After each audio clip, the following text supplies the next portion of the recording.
How to create a folder in Google Sheet. Hi everyone, this is Kate and welcome back to another video.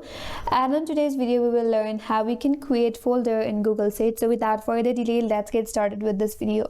First of all, you have to open up your Sheets or Google Sheets.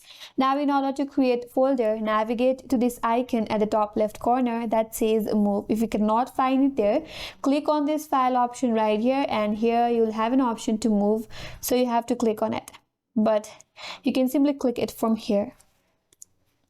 Now to create a folder, you have to select your location. You can simply select your drive.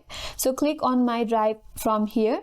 After that, again navigate to the bottom left corner. There is an option to create a new folder. Click on it. Now you can create a new folder under your drive. So here, create a folder. I will just name it my folder, then click on create. So once you're done with that, now if you want to move your Google Sheet into this drive, then you have to click on move from here.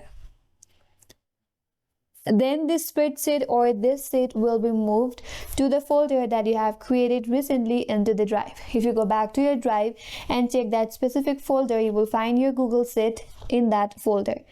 And that's all for today's video. Hope this video was helpful, and if you're new to our channel, consider subscribing. Thanks for watching again, and stay tuned for more videos.